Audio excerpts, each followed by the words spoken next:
Las iglesias suelen ser espacios de recogimiento y búsqueda de paz interior. El aroma intenso, la calidez del lugar, el silencio absoluto y ese halo de espiritualidad. Probablemente Notre Dame sea una de las iglesias más reconocidas del mundo, pero pocos saben que allí, en un arranque de locura y desesperación, se quitaría la vida el personaje del que hablaremos en este episodio. El 28 de abril de 1900 nace Antonieta Valeria Rivas Mercado Castellanos, hija de Antonio el Oso Rivas Mercado y Matilde Castellanos. Imposible no nombrar su ascendencia, siendo que México fue impactado en distintas dimensiones por la obra arquitectónica de Antonio Rivas Mercado. Estandartes artísticos con un inmenso significado político, como la casa del presidente Manuel González en Peralvillo, el Palacio Municipal de Tlalpan, la terminación del Teatro Juárez en Guanajuato, y por supuesto las modificaciones al Ángel de la Independencia. Además de haber sido el responsable de proveerle la beca de estudios en Europa al mismísimo Diego Rivera. Y es justamente ese el ambiente y el estatus en el que Antonieta nacería y se desarrollaría. Siendo desde muy pequeña reconocida por sus múltiples talentos, Antonieta vivió en México hasta inicios de su adolescencia, en el que además de hablar castellano, inglés, italiano, francés, griego y alemán, formaba parte del Ballet de la Ópera Profesional de París. Antonieta había recibido una educación de lujo. Siendo mujer a inicios de siglo, había sido, sin duda, privilegiada con el poder del conocimiento. Además, desde muy pequeña había participado en conversaciones de índole política, por lo que pudo desde ese entonces identificar y fortalecer su postura y pronunciarse sobre ella. Antonieta era una niña consentida por su padre. Su madre tenía una relación paralela y no dudó en dejar a su familia y a su país para perseguir el amor. Antonieta resentiría esa acción como una traición y sería una herida que no pararía de sangrar hasta el final de sus días. No olvidemos que estamos situados a inicios del siglo pasado. Incluso las mujeres más instruidas y liberadas como Antonieta seguían ceñidas a preceptos como el concepto del amor romántico y el matrimonio. Y es por eso que a los 18 años Antonieta se une legalmente con Albert Blair, hombre de 28 años, inglés, un varón clásico de la época con quien tuvo un hijo, y un matrimonio lleno de pesares y desdichas que serían el detonante de su decisión final. Albert y María Antonieta se conocen en México cuando ella tenía todavía 17 años. Él era un ingeniero, veterano de la Revolución de Francisco I. Madero, con una economía creciente y espléndida. Un hombre que, claro, la controlaba y quería impedirle que ella siguiera haciendo su vida como ella había aprendido a hacerla, con su independencia y con su privilegio sobre la cultura. Albert estaba cegado entre el amor que le tenía y a la vez esa sensación totalmente opuesta que lo llevaba a maltratarla física y psicológicamente e intentar de todo para doblegar su espíritu, como por ejemplo prenderle fuego a sus libros y obligarla a presenciarlo. A pesar de las muchas escenas terribles que tuvo que vivir bajo el yugo del matrimonio con Albert, ya con un hijo de por medio, Antonieta se queda por voluntad propia en la casa familiar para intentar forjar esa realidad que a ella no le tocó vivir. La idea un tanto fantasiosa de la familia feliz. Pero su alma rebelde pudo más y en 1923 Antonieta y su pequeño hijo embarcan a Europa, donde ella tenía muchos contactos en distintos países y además poseía una fortuna incontable que le permitiría afrontar su anhelado estilo de vida. Antonieta era una mujer sensible. Según la familia, era más bien dramática. Era una apasionada de las expresiones artísticas y estaba cada vez más ligada al arte. No solo como mecenas, digamos una madrina de decenas de artistas plásticos, pintores y fotógrafos, sino además se embarca en proyectos de traducción y se rodea de la crema innata de la sociedad artística de la época. Es en 1926, cuando se le hace la llamada desde México para ultimar los detalles de su divorcio, que Antonieta regresa a esa situación hostil, presionada por su todavía esposo, quien estaba peleando por la custodia de su hijo y quien estaba dispuesto a todo para conseguirla, aun cuando eso significara la ruina de María Antonieta. Estos episodios despertaron en ella una fuerte depresión, que se acentuó muchísimo con el fallecimiento de Antonio Rivas Mercado el Oso, su padre, en 1927, y la deslealtad de su hermana,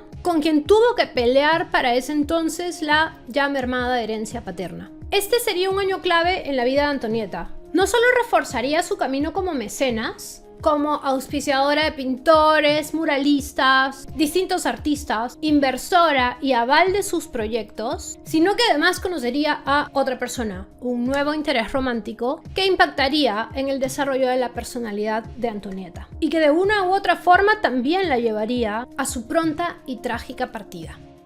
Manuel Rodríguez Lozano, lo hemos mencionado en otro video por ser esposo de Nahui Olin, otro personaje femenino importantísimo en el arte y la sociedad mexicana. Era un pintor y artista plástico que estaba en la meca de la sociedad artística de la época, a pesar de su cuestionable talento y su personalidad hostil. Antonieta dejó a su pareja romántica del momento para dedicarse devotamente al amor hacia Manuel Rodríguez Lozano. No solamente apostando económicamente por su arte, sino también dedicándole montones de cartas incendiadas de amor y una delicadísima pluma que quedaron como parte de esa expresión artística que ella tanto quería impulsar. Además, también involucró a parte de la familia del pintor, ya que el padre de este era el administrador de las finanzas de Antonieta, que incluía la cuantiosa herencia del padre. Antonieta empezaría a posicionarse dentro de la escena del arte de México, no solamente como una pieza fundamental en la promoción y la creación de la cultura, sino también como un ícono que años después continuaría dando que hablar.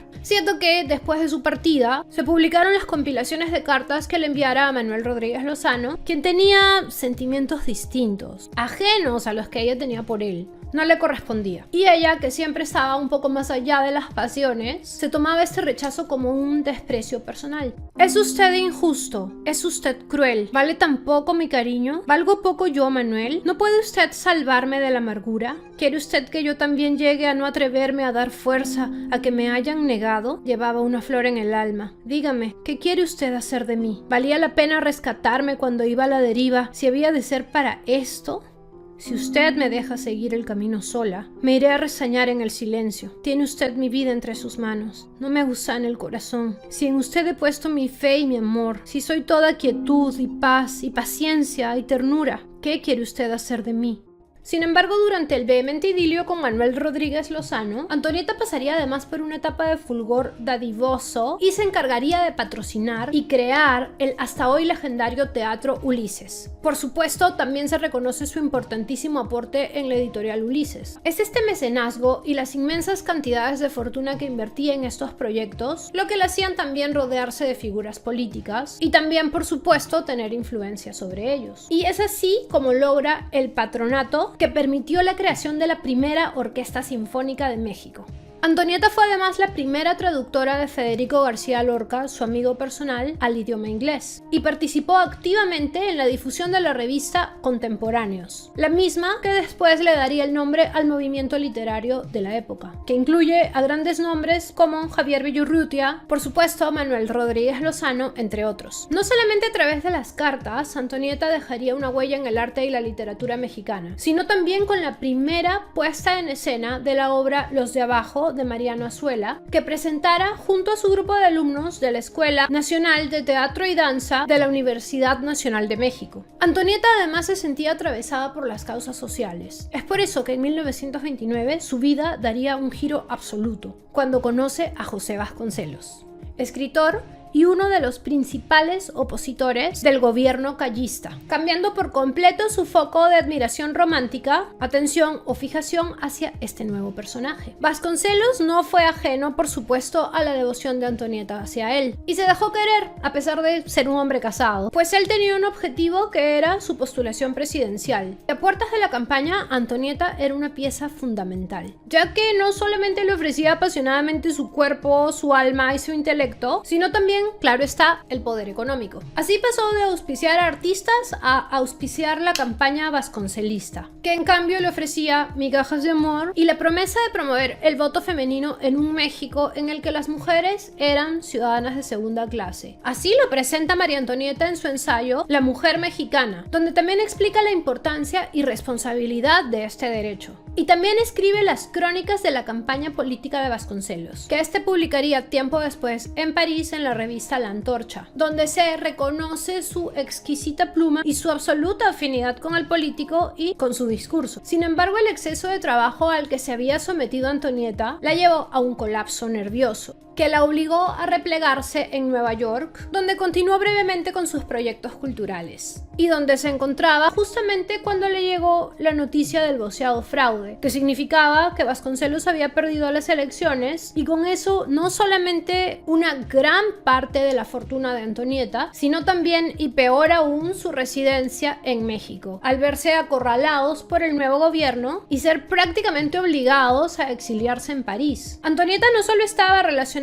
con el candidato opositor, sino que ella misma había sido una crítica férrea de las injusticias de la autoridad. Eran tiempos aciagos para la sociedad mexicana. Se avecinaban fuertes represiones que significarían, además, un gran retraso en el campo ganado en el arte y la cultura de México. Sin embargo, en 1930, Antonieta se ve obligada a regresar a México para enfrentar el juicio de la tenencia de su pequeño hijo con Albert, proceso que ella sentía y sabía que no tenía opciones de ganar. Por eso que ella toma la decisión de secuestrar a Donald, o Toñito como le llamaba cariñosamente, y huir con él al sur de Francia, a Burdeos específicamente, donde ella tenía un grupo humano de soporte muy afianzado y donde tiene el espacio y la energía para terminar de escribir su libro La campaña de Vasconcelos, donde relata cómo vivió los aspectos más turbios de la política. Todos estos ires y venires y los problemas judiciales y la extrema dadivosidad de Antonieta para con las causas en las que se involucraba dilapidaron la alguna vez vasta herencia del padre. Y con esto empiezan los últimos y los más trágicos meses en la vida de Antonieta Rivas Mercado.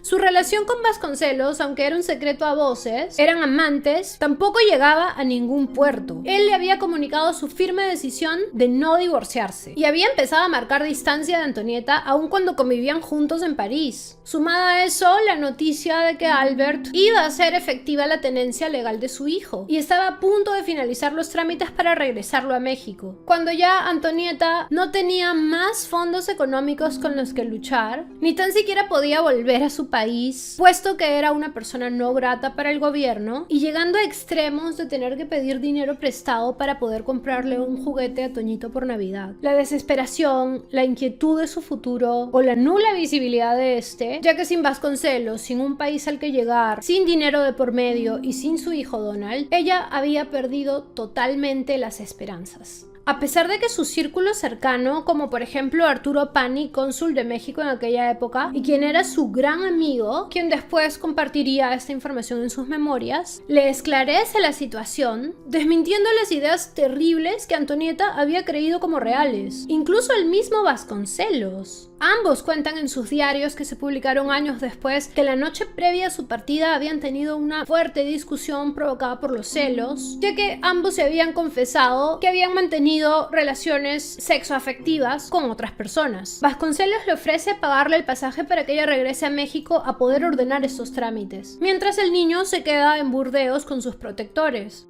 Tiempo después podríamos observar en los diarios de Antonieta su evidente desconexión con la realidad. Es claramente un episodio psiquiátrico, quizás un caso de bipolaridad. Es tangible, se puede ver en su letra los cambios drásticos de su personalidad. Pasa días y noches enteros sin dormir, escribiendo y escribiendo, dejando tantas memorias que años después nos acercarían a esta joya y cimiento del arte y la cultura de México. En sus últimos días maquinó tratando de encontrar una salida a su desesperación. Escribió cartas, dejó preparativos para el futuro de Toñito. ¿Cuántas veces habrá repetido en su mente las últimas palabras que le dijo a Vasconcelos? Casi como pidiéndole, rogándole que la quiera un poquito para así poder quedarse un poco más en la vida terrenal. Y al no encontrar ninguna respuesta, ninguna salida a su dilema, entonces tomó el arma de su amado, caminó hacia la iglesia de Notre Dame, se arrodilló frente al Cristo crucificado de la que sería una de las iglesias más renombradas del mundo, y calmadamente se apuntó al corazón y jaló el gatillo,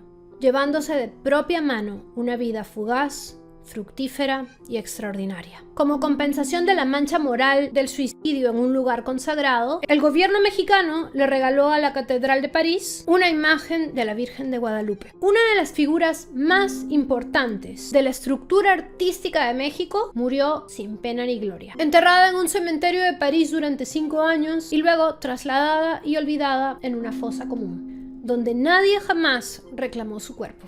Probablemente porque nunca tuvo una verdadera conexión emocional con Antonieta, o porque también, hay que decirlo, políticamente era un territorio hostil, desde la dictadura a las oposiciones y sus simpatizantes. Vasconcelos la olvidaría pronto. Casi no hablaría de ella, sino entre dientes, mencionándola de vez en cuando y por su segundo nombre, que aunque era nombre de pila, no era el nombre con el que ella se reconocía y era reconocida. Tiempo después, él publicó Las Crónicas de Antonieta y continuó aprovechando las muchas apuestas culturales que ella hizo en vida. De igual manera, Rodríguez Lozano, quien le legó la literatura epistolar que compartía con María Antoniela a uno de sus discípulos y que tiempo después pasaría de mano en mano ilegalmente, aunque luego al menos terminaron siendo de valor público, que le valdría el reconocimiento que hoy podemos darle a Antonieta Rivas Mercado. Años después, biógrafos e historiadores como Luis Mario Schneider la resucitarían a través de compilaciones y publicaciones de su obra. En 1982 se produce la película Antonieta, basada en la novela de Andrés Enostroza, donde se narra la fugaz e impactante vida de Antonieta Rivas Mercado.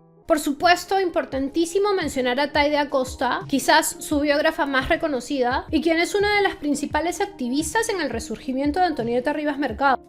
Es increíble cómo un pilar de la cultura mexicana ha pasado por el ente del olvido, gracias también a la fuerza política que tenía en su contra en ese momento debido a su postura. Pero como lo dije antes, una mujer rebelde no aguanta tanto tiempo en las sombras. Y es por eso que hoy hemos conocido un poquito más de la mujer que puso su vida y patrimonio al servicio de las causas sociales y culturales en las que creía y por las que hoy la reconocemos. Gracias por quedarse hasta el final de este video. ¿Ustedes conocían la historia de Antonieta Rivas Mercado? Espero sus comentarios y sugerencias para futuros videos y les invito a pasar por la playlist de Biodata, donde hablamos de las vidas de más mujeres históricas que moldearon el mundo con su rebeldía. Hasta la próxima.